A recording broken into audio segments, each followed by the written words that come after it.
Welcome to the Home-Based Business Success Podcast. Today's topic, unhealthy attitudes towards money.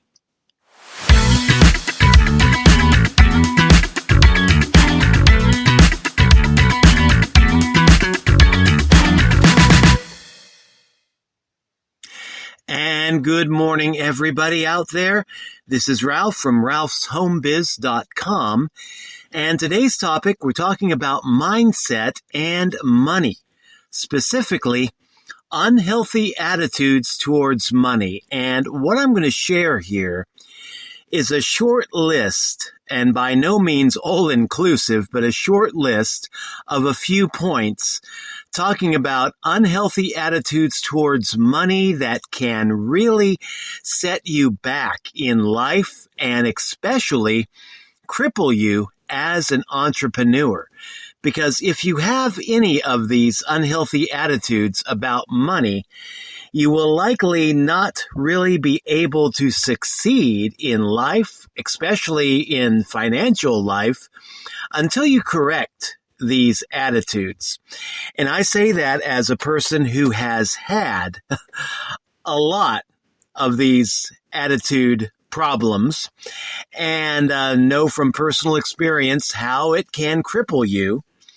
And I've had to deal with these attitude problems myself about money before I ever began to really find my own success in home-based business.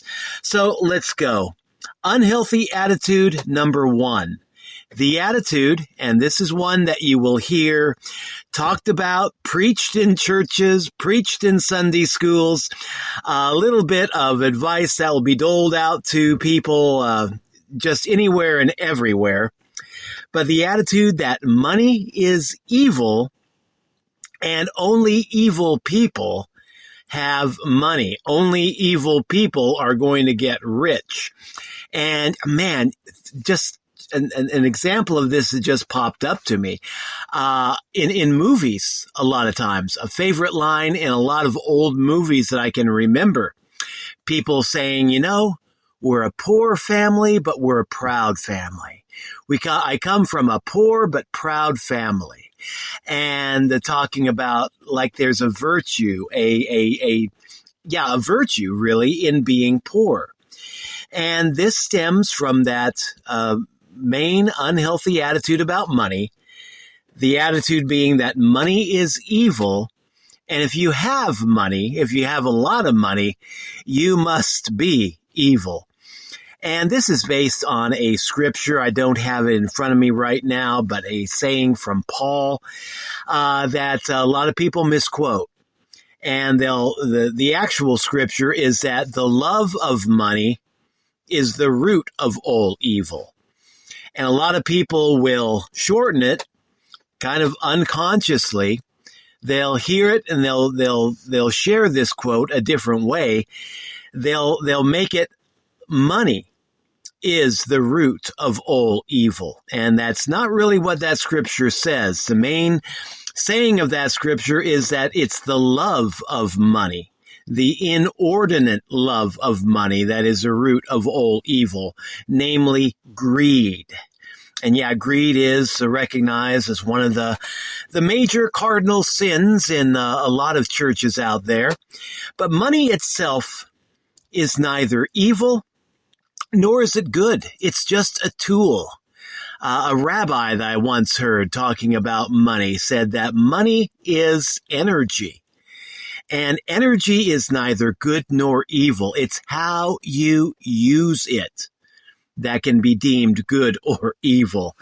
And money itself, whether you see it as an energy, whether you see it as a tool, it is something that just is. It's like a hammer. You can use a hammer for good. You can repair a house with it. You can use a hammer for evil. You can accidentally knock yourself in the thumb with it. You can get mad at somebody and hit them over the head with a hammer.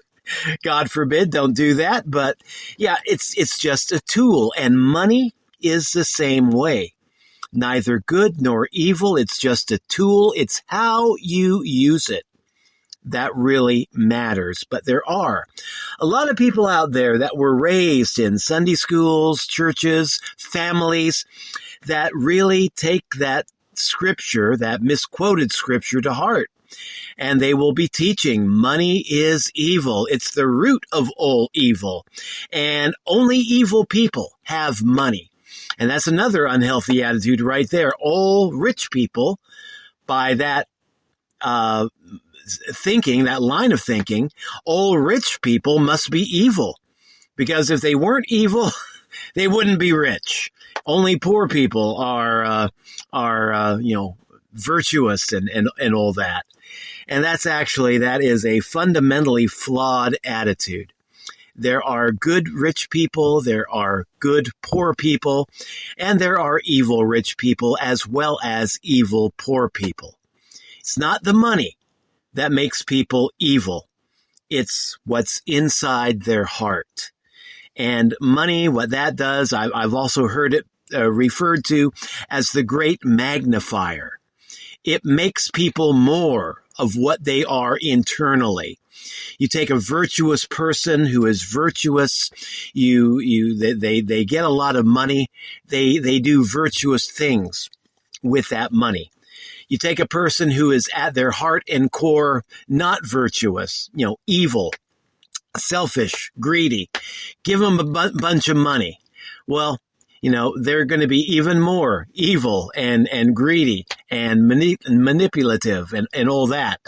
Yeah, money is a great magnifier. It really doesn't corrupt. It just brings out more of who you are internally.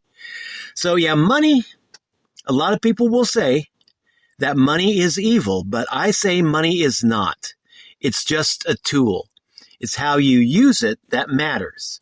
And if you go into business with the attitude that money is evil, are you going to be successful at that business? Well, if you're an evil person that wants to become even more evil, and you think that money is evil, you will probably be a smashing success. But if you're an average person, a good person, basically good at heart, and in your heart of hearts, you believe that money is evil, and you get involved in business, then what's going to happen is this. You are going to self-sabotage yourself, that business. You are going to find a way to make it not work. And so, until a person corrects that fundamental unhealthy attitude about money, they are not going to be able to find success in business, assuming that you're a good, honest person. In order to correct your attitudes, in order to increase your odds of success in business or anything, you have to correct that unhealthy attitude about money. And instead of seeing money as evil, just see it as a tool. And a tool that can be used for either good or ill. And just make up your mind you are going to use it for the good. And I don't know, it's just one of those attitudes that people have to correct before they can find success. Attitude number 2, you have to work for money. And there's no way that I can find a way to make money work for me. And that is a flawed, unhealthy attitude right there too about money. The attitude that you have to work for money, and there's no way you can get money to work for you. And that's just not true. A lot of people, their first experience of making money, it is through manual labor. Because the other paths, investment and creating passive streams of income, things like that, they may not necessarily be open to the vast majority of people, either because, investment takes money. It takes money to make money in the investment world. It's one pearl of wisdom that we hear out there, and it's true to a certain extent. But a lot of people just don't have the money in the beginning to invest their money. So they have to work for money. And as far as generating passive streams of income, a lot of times there are ways that you can create passive streams of income, even if you are of average or even below average means, but a lot of people just don't have the knowledge. They don't know it's possible. They don't know how to do it once they believe it's possible. And so they think it's out of reach. So in the beginning, a lot of us, we do have to work for money. But then there should come a time when you have enough money to get started, and a time in which you can find a way to make money work for you. And I know people that have really developed, what's the word I'm looking for here, that have really built up some pretty good income streams through manual labor, through, trading their time for money, but haven't figured out how to take that next step, how to make their money work for them. And anybody can actually do this. In the beginning, yes, we do have to work for money, especially, mental work, especially if you don't think that you don't know how to make money work for you.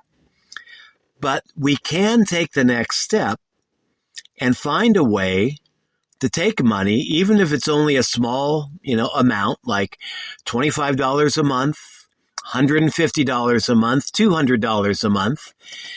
Even take a small amount and find a way to make that money work for us by building passive income streams, either through investment, through real estate, or through affiliate marketing offers that pay recurring commissions. And there are many other ways of developing passive income streams too. But until you accept it as a possibility for yourself that you can make money work for you, you are not going to take that second step.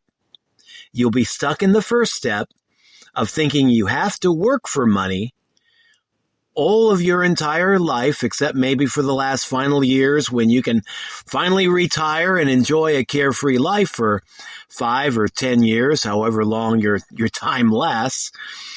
But the truth is, at really any stage, with even a small amount of money being paid per month, you can find a way to develop passive streams of income and get money working for you.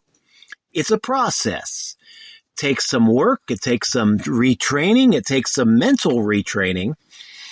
But once you get your attitudes about money corrected, and once you do the work of establishing passive streams of income, you can get to the point where your money works for you and you no longer have to work for your money.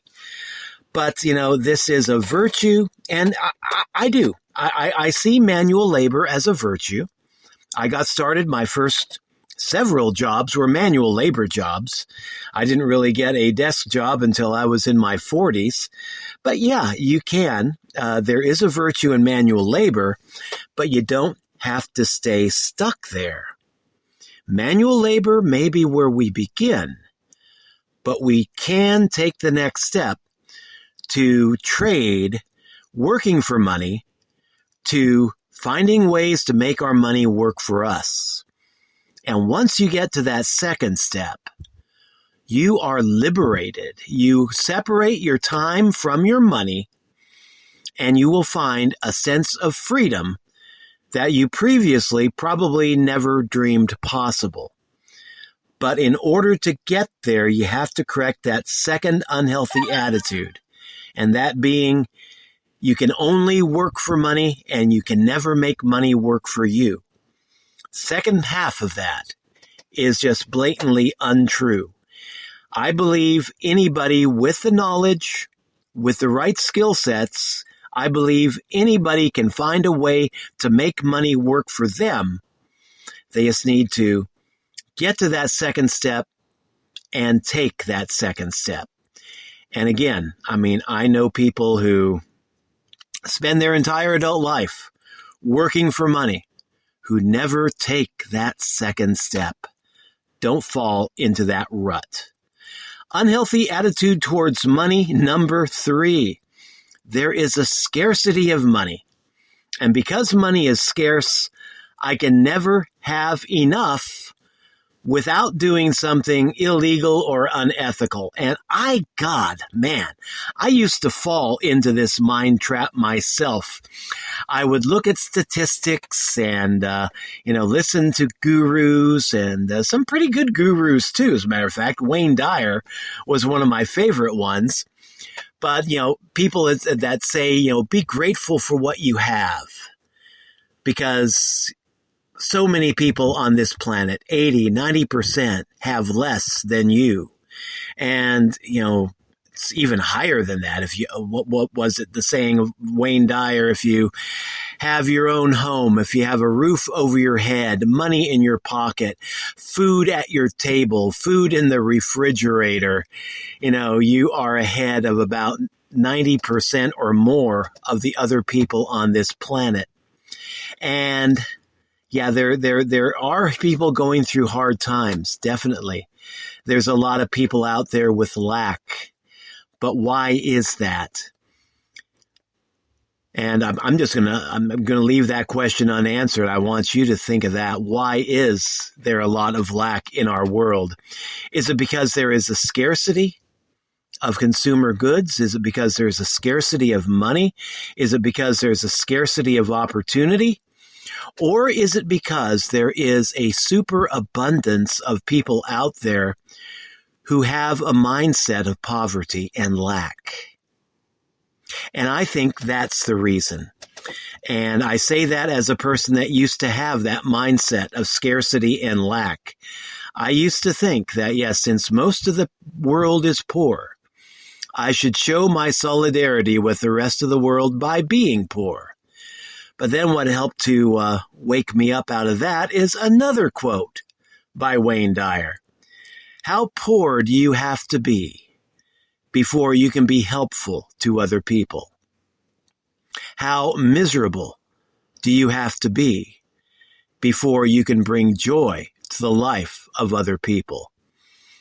How weak, foolish, and ignorant do you have to be in order to bring strength to the weak, foolish, and ignorant?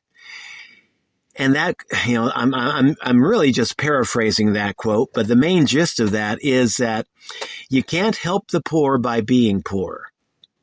You have to clear up what's your mindset. You have to figure out what's keeping you poor, make those corrections, start making a change in your own life, and then, and only then, can you help other people make a change in their lives as well. So that unhealthy attitude that, yeah, there is a natural scarcity. And, some things there are scarcity. There's only so much gold and silver in the world. That's what gives those commodities their value. But if you know how to work things, if you know how to live, if you know how to work, if you know how to invest, and if you know how to work with your mind as well as your back, and work with your mind instead of your back, then yeah, you can figure out ways to attain even the most scarce and precious commodity. Scarcity and lack should not be an excuse for failure. And so this mindset here that there is a scarcity of money and I can never have enough without doing something illegal or unethical. Again, and that goes back to the first unhealthy attitude about money, that money is evil and only rich people have money. When you start dealing with that unhealthy attitude, then you will find that you can find a way to attract commodities that are common and even commodities that are very rare and scarce. If you know what you're doing, if you know who you are at your inner core, you will be able to attract all things that you need, and you will be able to have all things that you need. But first, you have to overcome that unhealthy attitude, that flawed mindset that everything is scarce I can't make money because money is tight. Times are tight. It's a bad economy. You know what? I am 62, almost 63 years old. We've had bad economies for a very, very long time. I was raised through several bad economies. I have lived and grown through several bad economies. And what I've seen is that, in a bad economy, it's hard for the average person to make money because the average person is scared, ignorant. They don't know how to work with money. They don't know how to make their money work for them. And so during a bad economy, it's hard to find a job. It's hard to find good investments. And a lot of people fail. But I've also seen a lot of good people succeed even in bad economies because they had the self-confidence, the right mindset, the right skill sets to be able to make money even in a bad economy. And Warren Buffett, he has a saying about this too, that when everybody is scared, when the economy is bad, that is the time when people can become millionaires and even billionaires. So if you think that you can't get money or gold or silver or anything that you want in life because it's scarce, and I can't get that without being evil, you need to correct that mindset. Because, money is not really as scarce as a lot of people think. Heck, Federal Reserve is printing it up on a regular basis, which is why we have a lot of inflation as an afterthought. But, there is a lot of money out there. You just have to figure out how you can get your own, how you can attract it. And you can do this, morally and ethically. And you can do it illegally and unethically too. I would recommend the first option, do it morally and ethically.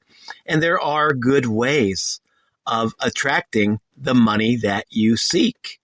And again, it's something that I believe anybody can do once they have the right mindset and the knowledge and the skills. And then once they get all that in order, they can make things happen. Anybody can make things happen. It's just that most people choose not to because correcting your unhealthy attitudes about money is something a lot of people overlook. They're working with a handicap that they don't know is even there. And that's what keeps people down. But once you know that you have some unhealthy attitudes about money and you can pinpoint what they are, you can take steps to correct them, no matter how old or young you are. People talk about becoming successful in their 20s because it's harder to become successful when you get old. But I know people in their 20s, 30s, 40s, 50s, 60s. Heck, we've got a person in our business academy who's in her 80s who is still becoming successful and learning how to become even more successful by doing the mindset work that it takes to correct unhealthy attitudes about money or anything else in life and finding their way forward. Anyone can do it at any age. Just takes the ability to be honest with oneself, look at your inner self, find what your attitudes about money are, see if they, scrutinize them, see if they stand up to that level of scrutiny, and then do what you need to do to correct those attitudes. So, anybody can do it. But, even scarce things can be obtained if you have the right mindset. So don't use that as an excuse for failure or self-sabotage. Number 4, and I will end on this. There are people out there that really don't see the need to build a business, to really be self-sufficient, to do for themselves, because they believe I can live off the government, or the government will take care of me when I need help. And this is an attitude that I myself had, and I saw my parents live and die by that unhealthy attitude, that belief. They didn't have to have a retirement plan because the government was going to take care of them. They paid into Social Security, and they thought when they were young, that's all they needed, that the government was going to take care of them. And actually, the government did, I would say a fair job of taking care of them because they got started, what was it, in the 1940s, late 1940s, I think. And, they did. They paid in a lot to Social Security. They never really did get paid back all that they paid into the program. But yeah, they had enough to live in, let's say, a glorified state of poverty for the last few years of their lives. And when they began to get sick, they were able to see doctors using, their government insurance, Medicare, Medicaid, things like that. And they were able to get some halfway decent medical help. But I mean, knowing what I know now, if I only knew it then, we could have extended my parents' life by several more years by just steering them to better doctors and helping them to attain healthier mindsets about money, about self-sufficiency, about who to trust, who not to trust, things like that. Because, what they died of were preventable diseases that doctors really didn't help to cure. They only helped to manage the disease. And it ended up taking them down faster than, I realized at the time. And I realize now that if we had known, if we had been able to take action a few years earlier, we could have prevented a lot of that. But this mindset that I don't have to do for myself because I can just live off the government. The government's going to come to my rescue if I get into trouble. And a lot of governments will lead people to believe this. One that I was raised with, one attitude, and this one was in Great Britain back when I was a kid growing up. And they were promising in those days security for everyone in Great Britain, security from cradle to grave. And boy, that just kills the spirit of entrepreneurship if people think that they can just live off the government and don't have to provide for themselves. It creates an environment where entrepreneurs are not encouraged, but most people will just come to the trough of federal aid, federal help, and take what they are given until the whole system goes bankrupt or starts cutting back. Like with my parents, they paid a lot into Social Security. And in the end, what did they get back? Enough to live in poverty on a monthly basis for the rest of their life because they had no other plan. They had no other fallback. And I'm glad that they had what they had through the government. But with a better mindset, they could have created their own investment plans. They could have created their own retirement plans. They could have created passive streams of income, something that I am doing now that would have continued to pay them even into their retirement years. I know right now a guy who is a retired millionaire who is still, I would say he's not truly retired. He's somewhat semi-retired. But he has developed passive streams of income that are still paying him on a monthly basis, even though he's not actively working at them that much. I mean, he'll make a YouTube video every once in a while, and, he'll pick up the phone every once in a while and talk to prospects, talk to people, asking him questions about how they can join his business. But for the most part, everything else pretty much runs itself. And I mean, he is, I would say, semi-retired. He claims to be fully retired, but I would say semi-retired. But, he's got a lot of time freedom, and he is a wealthy man.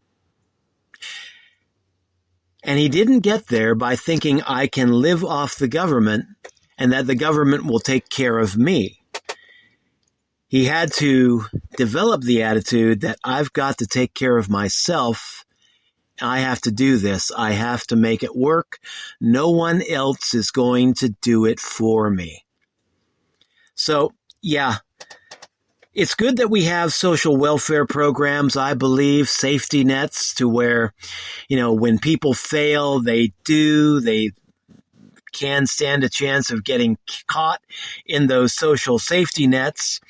But we shouldn't have people brainwashed into thinking that they are the property of any government and that it's up to their government to take care of them like they're a cat or a dog.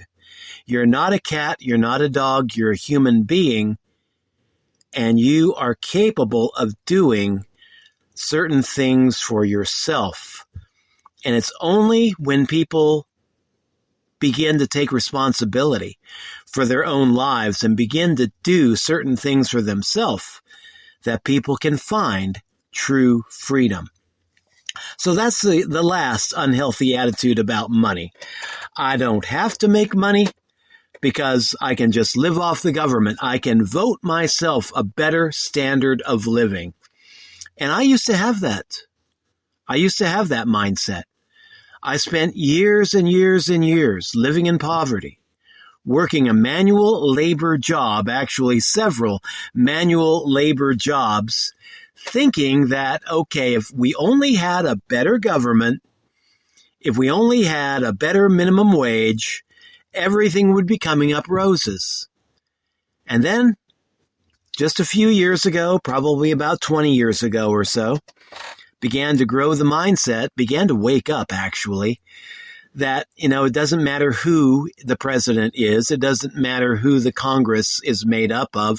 It doesn't really matter what kind of a government that you have. It's up to you to make things work. And yeah, governments can help kind of make it easier for people to succeed, like America, the United States, been recognized for years and years and years as the land of opportunity. And it is. It's a great land of opportunity, even still, where people can become wealthy. But, you have millionaires and billionaires in the United States, made in the United States. You got millionaires and billionaires living in communist China, born and raised there. South Africa, you've got them all around the world, Paris, London, you name it. And I believe it is possible to become wealthy regardless of where you live. Yeah, the government can make it easier. They can make it harder. But once you learn how to start doing for yourself and you develop the right mindset, the mindset of who's going to stop me from fulfilling my dreams rather than who's going to help me, once you learn how to position yourself mentally, then you can overcome any odds. And I truly, deeply believe that. And I spent years crippling myself with a bad, unhealthy mindset and unhealthy attitudes about money. And things did not begin to turn around in my life until I developed new mindset, new attitudes about money. So yeah, those are my 4 examples of unhealthy attitudes about money. If you recognize any of those in yourself, then take steps to correcting them. And, one way is by getting involved in groups, getting involved in mastermind groups, positive thinking type groups, and start doing the inner work necessary to not only discover these unhealthy attitudes about money, but correct them, taking them to task, replacing them with new and better attitudes. And so, yeah, if you can recognize any of these unhealthy attitudes in your life, spot them, make note of them, do what you need to do to correct them, because until you do, you won't be able to walk into a brighter, more successful future. These things will hold you back. So correct them now and get ready to march into a better future. Okay, that's all for now. This is Ralph signing out. Hope you found some value in this. We'll be back again on Tuesday with another topic about home-based business success. And until then, take care. Have a great weekend. Catch you again on Tuesday. Bye-bye.